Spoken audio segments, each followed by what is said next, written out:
analizar un poco la situación que nos está tocando atravesar hoy día como miembros de esta colectividad de la salud en nuestro país. Tenemos ya más de 9 meses de gestión y este gobierno, que empezó con una oportunidad interesante para poder replantear aspectos fundamentales de la salud pública, el derecho a la salud en nuestro país, no lo ha venido haciendo. La gestión de la ministra de Salud ha tenido todas las oportunidades que cualquier ministro o ministra de Salud haya querido tener, más aún porque tenía una inauguración de un mandato con un apoyo presidencial sólido y con palabras muy positivas en el discurso presidencial. A inicios del gobierno nada más, lo que sucedió fue que el financiamiento ya se veía que no iba a alcanzar y se le otorgó al Ministerio de Salud una línea de financiamiento de más de 200 millones de soles para la emergencia en Lima, ustedes recuerdan. La ministra dijo que en 90 días se iba a solucionar el problema del abastecimiento de los medicamentos en todos los hospitales de Lima. ¿Y eso ha sucedido? No. Y no va a suceder, porque no se puede solucionar el problema de la salud de nuestro país solamente con una medida de compra y con un dinero que viene. Este asunto es mucho más complejo, es mucho más profundo del que tenemos entre manos. Luego, en el mes de septiembre, reventó el escándalo. ¿Qué pasó en el mes de septiembre del año pasado? El caso Moreno, ¿no es cierto? El caso Moreno, que era la oportunidad para establecer una política anticorrupción en el sistema de salud, en los hospitales, en nuestras redes, etcétera, etcétera. ¿Ha habido alguna política de salud más allá de un flyer que se ha colocado en la página web del ministerio y un letrero que dice con la salud no se juega en todos los hospitales del país? ¿Ha habido alguna política de anticorrupción en salud? No, y no la va a haber, porque esta gestión del Ministerio de Salud lamentablemente no tiene la competencia, la idoneidad para conducir un sector tan importante como es este que nosotros todos los días respiramos, sea desde el trabajo, sea desde los pacientes, sea desde los usuarios, etc. Luego, ¿qué pasó? Luego se le dio al Ministerio de Salud las facultades para poder legislar. O sea, le dieron una carta en blanco y le dijeron a la ministra: toma, acá tú tienes para hacer las leyes que consideres y que necesites. Hicieron 9 decretos legislativos. Y de los 9 decretos legislativos ya 3 se han derogado. El decreto legislativo del INEM, con el cual puede haber una serie de observaciones, pero la manera en que se hizo eso estaba mal, no se iba a sostener. Y además ese decreto mismo anulaba las redes integradas, anulaba la Escuela Nacional de Salud Pública, etcétera, etcétera, y el decreto fue derogado. Y hace poco se han derogado los 2 decretos que tenían que ver con el tema de los cosméticos y relacionado a los medicamentos también.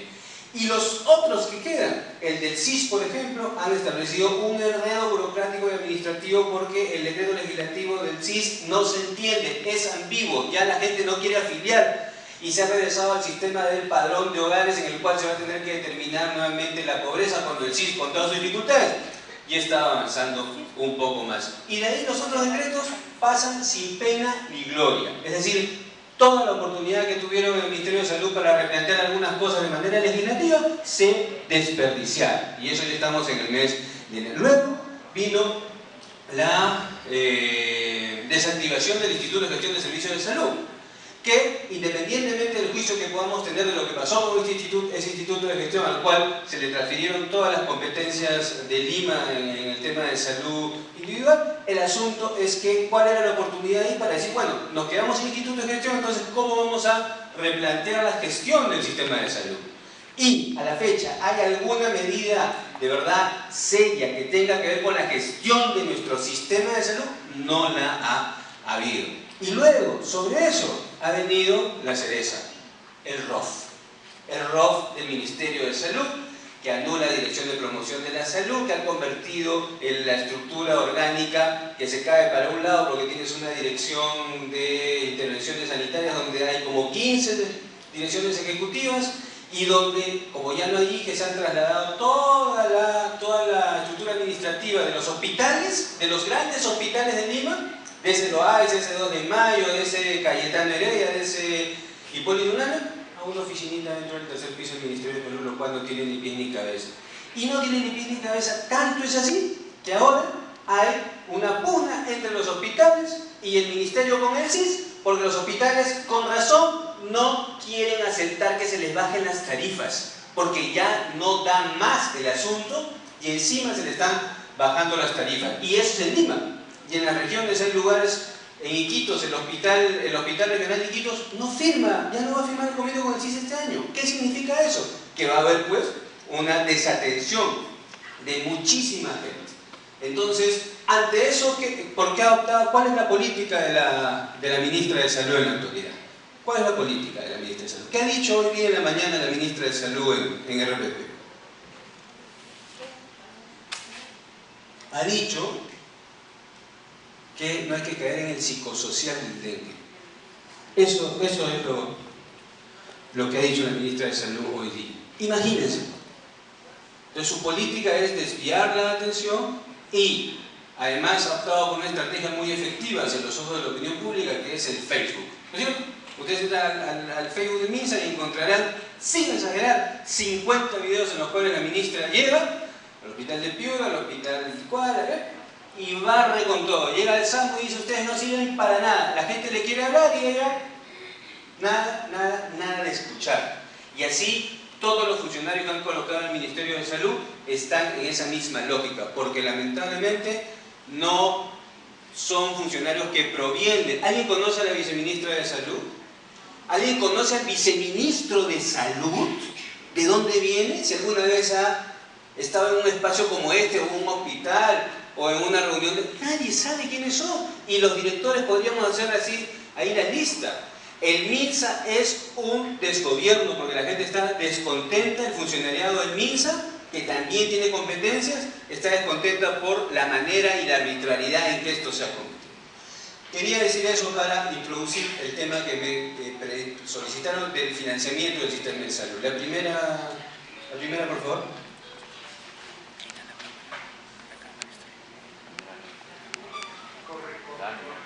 La primera, por favor, señor. No se ve muy bien, pero ahí hice... ¿Por qué el financiamiento? ¿Por qué? Nos han dicho que hay 500 establecimientos de salud de primer nivel que han quedado inservibles en el país. 500 establecimientos a partir de los desastres. Si tenemos una red de atención de primer nivel de más o menos 6.000 establecimientos, hay casi el 9 o 10% que ha dejado de funcionar, ¿no? Y eso va a requerir mucha inversión y mucho dinero. Hay 20.000 millones de soles para la reconstrucción, veamos cuánto se va a destinar al sector salud. Pero las cifras son más o menos las del 2016, muy parecidas a las del 2017. Todo lo que tenemos en el sector público, incluyendo el salud, suma alrededor de 25.000 millones de soles. El MINSA tiene un presupuesto institucional de apertura de 13.500 millones de soles, termina siendo un poco más. El de salud tiene un presupuesto de 10.000 millones de soles, es bastante el de salud. Las fuerzas armadas y fuerzas policiales 600 y los municipios tienen una pequeña línea como de 400. Este es todo el sector público, he incluido a la salud ahí para contextualizarlo de mejor manera, porque siempre cuando hablamos de salud nos olvidamos de salud, hablamos MINSA, CIS, y 10 millones de personas en el país pasan por cualquier otro lado menos por nuestros análisis. Y eso significa, en porcentaje del PBI, 2.2% del MINSA, 1.65% de salud, 0.1 y 0.7. Casi el 4.2%, hasta un poco más del presupuesto del PBI, es el presupuesto público en salud. A eso hay que sumarle casi 15.000 millones de soles que son el gasto privado, el gasto de bolsillo. Y llegamos casi a un 6% del PBI en salud en el país. Ya estamos en ese orden de cifras. No es que estamos en el 4, en el 5, no, ya estamos alrededor del 6, porque ahí no está el gasto de bolsillo.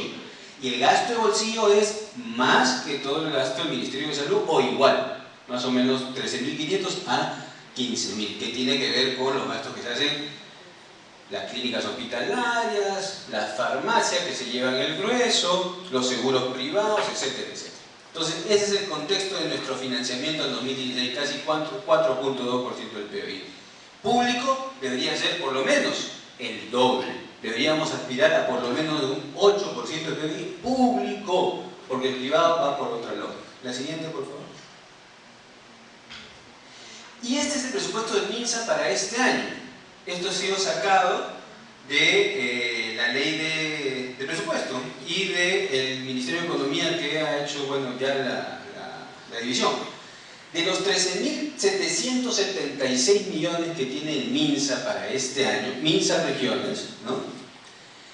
8.172, el 60% de toda la plata del Ministerio de Salud es remuneraciones, incluido el personal CAS, que son más o menos 1.400 millones que son los del CAS. Ya se le ha traído ahí los 300 millones del CAS que estaban en el CIS, por eso el CIS ha bajado a 1.400, o sea, está estancado. Pero es el 60% del dinero que está en personal de salud. 2.414 son los bienes y servicios que el Ministerio de Salud compra en las regiones, incluidos los 806 millones de medicamentos, que es la compra inicial, la compra corporativa, porque eso se llega a ser más del doble, 1.600 millones, porque solo en la compra corporativa se adquiere la mitad o un poco más de los medicamentos. Y luego sucede que hay más de 180 unidades ejecutoras en el país, y ahí lo mencionaba al inicio, que tienen que comprar los medicamentos a través de pequeñas licitaciones, y eso hace que se genere la elevación de costos y genera también muchísima corrupción en todo el país. 1.740 millones son las adquisiciones, inversión, por ejemplo, infraestructura, etc. Y el CIS, 1.400 millones de soles, porque eran 1.700 los años anteriores, pero le quitaron el tema del CAS, los 300 millones de soles del CAS, y entonces ahora lo han dejado 1.400. Ese es el análisis de la salud, del financiamiento del MINS. La siguiente, por favor. Y acá solo un pantallazo de cómo ha caído la inversión de proyectos de infraestructura. Miren, en 2016 habría, con 1.830 millones de soles, habría, porque después lo que se gasta es menos, pero había una curva ascendente de financiamiento de infraestructura. Han hecho bastantes hospitales estratégicos, de algunos otros, pero para el 2016 ya cae, y para el 2017 el presupuesto de apertura ya no le da solamente 1.513 millones para infraestructura. O sea, venimos cayendo cuando necesitamos mucho dinero y ahora para reconstruir. O sea, dentro de los 20.000 millones que le han dado al señor de la Flor para la reconstrucción, están estos... o sea, ¿hay financiamiento para la salud? Sería bueno preguntarle a la Comisión de Reconstrucción. El siguiente, por favor. Y acá hay un análisis del financiamiento per cápita del CIS, ¿no? Que tiene un gasto, en fin, o sea, cuando tenía 1.700 millones hasta el año pasado, dividíamos los 1.700 entre los casi 16 millones de afiliados y te salía 107 soles por persona. Pero a eso habría que añadir el gasto fijo, que fue un cálculo que hizo el Instituto de Gestión de Servicios de Salud. Y ese gasto fijo dividido entre los 15 millones daba 160 soles, y sumábamos ambos y teníamos que un afiliado del CIS tenía un per cápita de 267 soles anuales, muy lejos de los casi 950 de salud, ¿no? O sea, todavía tenemos una diferencia de 4 veces en condición de financiamiento en un sistema al otro. La siguiente, por favor. Y este es e-salud, los cuadros de la misma institución de financiamiento de salud hasta el 2014, y en las proporciones no varían. En 2014 de salud tenía 8.015 millones de soles, ahora tiene más de 10.000, pero las proporciones importantes son: el amarillo es el gasto de personal. En el MINSA el 60% eran sueldos, en el salud el 54% es todo lo que tiene que ver con sueldos. Lo demás ya se divide en lo que es las tercerizaciones, las APPs, son más o menos 1.600 millones de soles que de salud. Si el CIS compra a privado por 200, 180, 200 millones, Esalud le compra al privado por 1.626 millones. Las dos APP, los laboratorios, o sea, es un mundo de plata. ¿Qué cosas sucederán ahí? Sabe Dios. Compra bienes y servicios y, bueno, un monto importante de subsidios que tienen que ver con lo que dan por maternidad, por muerte, etc. La siguiente. Entonces, ante esa situación, la constatación es que tenemos un financiamiento mixto, contributivo para Esalud, que nació en 1936 con otro nombre, la Caja de Seguridad Social del Trabajador, si no me equivoco, donde aportaba Estado, empleador y trabajador, hace 80 años, pero han pasado 80 años y solamente llega al 30% de la población, a 9 millones de personas.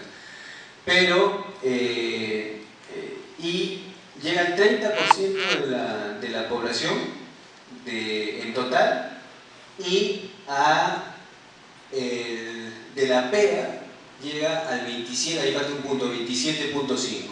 Es decir, de 16 millones de personas en la población económicamente activa, 5 millones son los que están en el trabajo formal. Esos 5 millones son los que aportan a Esalud y los otros 5 millones son sus derechohabientes, sus esposas, sus hijos. Entonces, por donde se le mire, es muy difícil que Esalud avance a cubrir a toda la población. Entonces tenemos que ver qué hacemos con eso, o sea, de dónde sacamos dinero para igualar las condiciones de atención. Y el CIS, no se ve ahí, el CIS que proviene de la recaudación fiscal, de los impuestos generales, e introduce un mecanismo que justamente es el que está en cuestión hoy día, este que se llama financiamiento de la demanda, en la cual el CIS financiador negocia con las unidades de prestación. Y justamente ese mecanismo de financiamiento, de negociación y de pago por servicio es lo que está en cuestión ahora y deberíamos superarlo a través de otra forma. Bueno, pero ambos sistemas están desfinanciados, por donde se le mire. Esalud, a pesar de que tiene 10.000 millones de presupuesto, hay un dato muy interesante en Esalud, es que los asegurados a Esalud, a pesar de que tienen su seguro, gastan 5.000 millones de soles fuera de Esalud, en el MINSA, en los privados, en las farmacias, etc. 5.000 millones de soles, la mitad del presupuesto de Esalud, los asegurados con su propia plata lo gastan fuera de Esalud, porque obviamente Esalud tiene problemas de capacidad para atender todas las necesidades de esta institución, pero eso no quiere decir que Esalud esté mal, no, Esalud, o sea, en el sentido de la lógica, Esalud es un sistema de seguridad social que hay que defenderlo y hay que mejorarlo, pero que también tiene problemas internos. Ambos sistemas están desfinanciados. Y lo más grave que estén separados es que el asegurado a Esalud, ¿cuántos son asegurados a Esalud aquí, estimados amigos? ¿Pueden levantar la mano cuántos son asegurados a Esalud? Más o menos. Los privilegiados. ¿Cuántos son asegurados al CIS? ¿Y cuántos no somos asegurados a nada? A nada. Entonces, aquí estamos peruanos,